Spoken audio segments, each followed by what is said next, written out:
Mini vlog ng Family of 5. Pagkagising ko nga, hindi si Ate Esang ang kasunod ko kundi si Johan. Eto nga si Johan, pag nagigising hindi na siya umiiyak. Ang ginagawa niya, lumalabas na lang din siya ng kwarto. Dati kasi iiyak pa yan, tapos iintayin niya na kunin pa siya. Pero ngayon, nagkukusa na siyang mag-isang lumabas ng kwarto. And ang ganda nga ng gising niya ngayon. Maiba ako kaninang madaling araw nga ay nawala ng kuryente. Buti na lang si Daddy, pinapasok niya dito yung aming portable generator. Kasi nung mga nakaraang linggo, ang dalas din mawala ng kuryente dito sa mga kalapit barangay namin. So nung nawalan nga ng kuryente, ibinukas ko lang din yung ilaw dahil may kasama na tong ilaw, tapos sinaksa ko lang din dito yung electric fan. Alas 3 atong mahigit ng madaling araw. And itong bunso ko, hirap talaga siyang matulog kapag ka mainit. Tinotopak pa naman to kapag ka hindi na uusto ang tulog, kaya naman nagpundar na nga rin kami nito. Mainam nga rin talaga na meron ka nito kapag ka meron kang maliliit sa bahay, just in case mawalan talaga ng kuryente, magagamit mo talaga siya. Very useful. Balik tayo dito, paglabas ko nga ng kwarto ay nakita ko na si Daddy nalilinis yung mga binili niyang isda sa palengke. Nagsalang na nga rin siya dyan ng tubig at saka sinaing para ang lulutuin ko na nga lang daw ay yung ulam. Pero maya nga ilumabas si Esang na antok pa at naghahanap ng katabi, kaya naman ang tumabi sa kanya ay si Daddy na lang muna. 5 pa lang naman ito, kaya naman ang sabi ko ay sige umidlip siya kahit 30 minutes lang. Kaya naman ako na yung nagluto dito habang binabantayan ko nga si Bunso. At ito nga yung mga ulam namin ngayon. Merong talong, okra, kikiam at saka isda. Bandang 5:40 nga ginising ko na rin si Daddy kasi nga mag-aasikaso pa siya sa puguan. Ayan nga at nakakapit pa sa kanya si Esang. Paglabas nga niya ng kwarto ay dumiretso na rin siya sa puguan para makapag-asikaso kasi magagahol siya, maghahatid pa siya. Ginising na nga rin ni Daddy si Kuya para makakain na nga daw. Kaya lang paglabas dito naman ni Kuya, antok na antok pa rin. Maaga naman kaming nagla-lights off. Hirap lang talaga siyang magpatulog. Maya nga lumabas na rin si Ate Esang ng kwarto, may daldalang unan at kumot. Inaantok pa daw siya at lilipat siya sa kwarto ni Kuya kasi wala siyang kasama sa kwarto namin. Kaya naman pinagbukas ko lang siya ng pinto at eto nga nung naluto na yung aking mga nilulutong ulam ay binaba ko na rin dito sa lamesa para makakain na si Kuya. At eto nga nung kakain na si Kuya, si Johan naman ay kumandong sa kanya. Yang si Johan, paborito niya talaga yung kuya niya. Palibasa si Kuya yung nag-aalaga sa kanya sa kwarto kapag may ginagawa ako tsaka si Daddy. So habang kumakain nga si Kuya dyan ay sumabay na rin ako ng kain. Bumili si Daddy niya itong suman na sinasawsaw. Usually kapag umaga hindi talaga ako agad kumakain. Kumakain ako kapag naigaya ko na silang lahat. Pero ngayong umaga nga, ewan ko ba, iba yung gutom ko kaya naman sumabay ako ng kain nito. Nakalimutan ko yung tawag sa suman na to, pero yan, masarap siya kapag sinasawsaw and then may kapartner na tsaa. Fast forward nung nakagayak na nga si Kuya, may inabot siya sa akin na card. Ito pala yung peta niya sa GMRC. Sulat to para sa amin ni Daddy. Mahilig talaga siyang gumawa ng mga card na ganyan. Kahit na anong okasyon, lagi siyang may card na binibigay sa amin. Balik tayo dito, ito na nga si Daddy, inaayos na yung upo ni Johan kasi nga ihahatid na nila si Kuya. Ang sabi nga ni Daddy dyan, sa likod na lang maupo si Kuya para nga maluwag at hindi siya mahirapan. Pero ayaw nga ni Kuya, ang gusto niya kasi ay katabi niya si Johan. Kaya naman nagsiksikan silang tatlo dun sa harapan. Kainaman, meron na kami nito. Ito nga yung pangalawang araw na gagamitin to ni Daddy para maihatid yung mga bata. Malaking kaginhawahan nga rin to kasi si Johan gustong na sumasakay dito kaysa dun sa tricycle namin.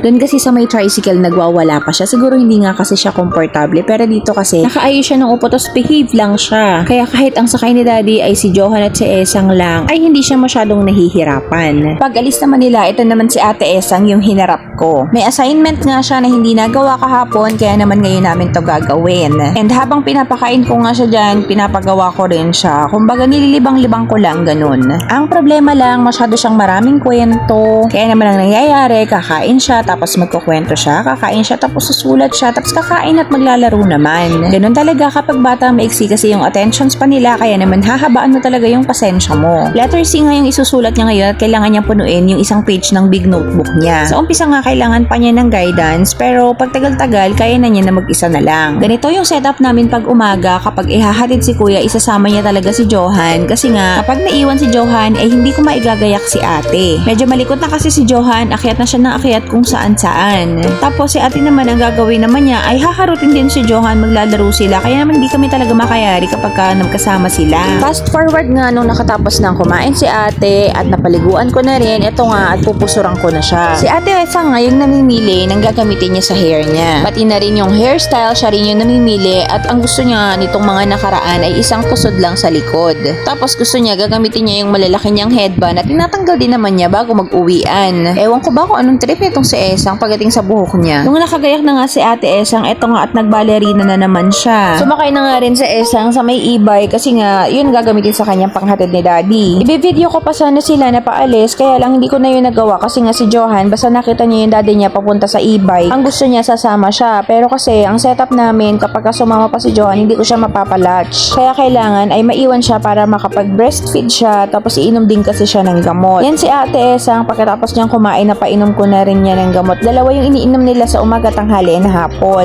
At dahil tapos na rin namang mag-breastfeed si Johan, eto nga at pinainom ko na siya ng gamot. Si Johan nga hindi naman siya mahirap painumin kasi nga lang to. So umpisa lang yan aayaw pero sa mga susunod ay okay na siya. Di ako nahihirapan kasi sanay naman yan na umiinom kasi araw-araw naman silang nagba-vitamins. After nga niyan dumating na din si Daddy at siya naman yung nag-alaga kay Johan. Kasi ako kailangan ko na rin kumain ng umagahan para makagayak na rin. Hindi na nga kasi pwedeng walang bantay si Johan kasi sobrang likot na niya. Fast forward, nung nakagayak na ako, nagsariling sikap na lang ako sa pagbe-video kasi hindi ako mabibidyohan ni Daddy. Pinaliliguan na kasi niya si Johan dahil maya-maya ay susundo na rin sila kay ate. At isa pa nga ay hahabol sa akin yun kaya naman hindi na ako nagpapakita sa kanya na aalis ako. Fast forward nga ulit, pagdating ko sa school hindi na rin naman ako naka-video. Nito na lang ako vacant nakapag-video, meron kasi akong gagawin dito. Ang vacant ko sa hapon is 1:40 hanggang 3:10. Sa oras nga na to meron lang akong ine-edit and kailangang ipasa tapos magche-check na rin ako ng mga quiz nila. Kapag nga vacant ko na lang din ako nagpa-pump, dito ko na lang to sinisingit kasi kapag ka lunchtime as in talagang nagagahol ako. Kapag nga may mga gantong free time ako dito sa school, sinusulit ko na ginagawa ko na yung mga pwede kong magawa. Pagdating ko kasi sa bahay, ayoko na nang nahahati yung oras ko. Gusto ko yung oras ko ay para na lang sa mga anak ko or sa family ko na lang. Kasi naman pagdating dito sa school ay teacher ako, maraming ginagawa at marami ring role. Tapos pagdating ko naman sa bahay, nagpapakananay ako. Anyways, pag umuwi naman ako ng bahay ay padilim na rin. So hindi ko na talaga nagagawa yung mga bonding na yon. Pero kinakamusta ko pa rin naman sila kung kamusta yung maghapon nila. Yun nga lang kasi may mga gawain pa ako as a nanay, katulad na lang ng pag-uulong ng mga bote, pamamlansya dahil hindi ko kayang magplansya ng isang boltuhan o pang isang linggo sa isang araw lang. Kasi nga 5 yung uniform ni Ate Esang, 5 yung uniform ni Kuya Jacob, tapos 5 din yung uniform ko. Di naman ako nagre-reklamo, na-share ko lang kasi alam ko naman na kasama yun sa part ng responsibility ko bilang isang ina nila. Kaya naman saludo talaga ako sa mga working mom na katulad ko na nakakaya yung mga pagsubok na mayroon tayo. At patuloy na nagpapakatatag para sa mga anak at pamilya na rin. Fast forward, nung bandang uwian na, akala ko dire-diretso na yung uwi namin. Pero bago nga kami umalis ng school, tumawag sa akin si Daddy. Ang sabi niya, doon daw ako dumaan kay Latito. Pero kasi hindi ko kasi natanong kung bakit. Kaya naman nang medyo malapit na kami sa amin at nakita namin bumabalik yung mga kasamahan namin na nauna sa amin, nakisabay na kami kasi traffic daw hindi makakaraan. Dumaan kami dun sa may hulo. Pero malapit pa lang kami sa kalahati, bumabalik na rin yung mga iba naming kasama. Ang sabi, hindi rin makakadaan kaya magbabypass na sila. Ang totoo, ilang taon na akong nagdadrive pero hindi ko kaya na magbypass mag-isa. Kaya naman ang ginawa ko, tumawag ako sa bahay. Buti na lang tumawag ako kasi dun pala sa may daan namin, doon pala may natumbang truck. Kaya naman ang ginawa ko, ang sabi kasi bumalik ako dun sa hulo pero pagbalik ko ako na lang mag-isa at nagbabalikan nga ulit yung mga nakasalubong ko. Ang sabi nga hindi daw ulit makakaraan. Kaya naman no choice ako, bumalik ako dun sa pinakadaanan namin, naghintay na lang ako dun sa traffic. Ang problema, gabi na nga at nandun pa rin ako, na-stuck pa rin ako dun sa traffic kaya naman tumawag na ako kay Daddy. Maya-maya nga dumating siya, naglakad lang siya mula sa amin hanggang doon sa may baba. Ang ginawa namin, iniwanan na lang namin dun sa may kakilala yung motor, naglakad na lang ulit kami pa uwi. Grabe naman yun, pagod ka na nga tapos naglakad ka pa uwi. Saktong-sakto nga pag uwi ko, madilim na tapos paulan na rin.